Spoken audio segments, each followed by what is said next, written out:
soal selanjutnya. Bismillahirrahmanirrahim. Wa man ya'mal mithqala dzarratin syarran yarah. Wa man ya'mal mithqala dzarratin syarran yarah. Bismillahirrahmanirrahim. Wal 'adiyati dhabha fal muriyati qadha fal mughirati subha fa atharna bihi naq'a fa wasaqna bihi jam'a. Selesai. Shadaqallahul adzim.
Hingga menerima wahyu pertama. Sebelum itu, teman-teman duduk rapi dulu ya. Duduk yang rapi. Tangannya dilipat. Mulutnya dikunci. Nah, teman-teman, karena teman-teman semua sudah diam dan duduk rapi, Aini mulai ceritanya ya. Dengarkan dengan baik-baik ya teman-teman. Alkisah di padang pasir dan tandus, tepatnya di kota Mekah Al-Mukarramah, lahirlah seorang bayi laki-laki yang dimuliakan oleh Yang Maha Mulia. Oe, oe, oe. Bayi tersebut adalah Nabi Muhammad Sallallahu Alaihi Wasallam. Teman-teman, kelahiran Nabi Muhammad bertepatan loh dengan peristiwa penyerangan Ka'bah yang diserang oleh pasukan bergajah Raja Abraha. Nah, ini dia teman-teman. Ho, ho, ho, ho. Wahai pasukan bergajahku, ayo kita serang Ka'bah. Ka'bah pun diserang teman-teman oleh pasukan bergajah Raja Abraha. Namun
bahwa Nabi Muhammad akan diasuh oleh pamannya yang bernama Abu Thalib. Abu Thalib pun mengasuh Nabi Muhammad dengan penuh kasih sayang. Ia menganggap Nabi Muhammad sebagai anaknya sendiri. Di usia Nabi Muhammad yang ke-12 tahun, Nabi Muhammad diajak oleh pamannya untuk pergi berdagang. Hingga akhirnya Nabi Muhammad pun menikahi seorang wanita yang bernama Siti Khadijah.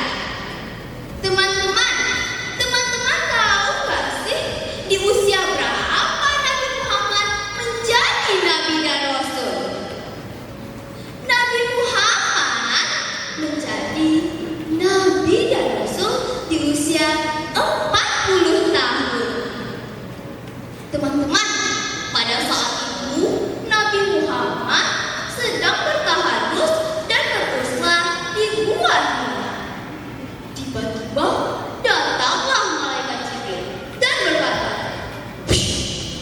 "Wahai Muhammad, Iqra." Ma'ana bimori, aku tidak bisa membacanya. Iqra. Ma'ana bimori, aku tidak bisa membacanya. Sehingga yang ketiga kalinya Nabi Muhammad berkata, "Ma'ana bimori, aku tidak bisa membacanya." Malaikat Jibril pun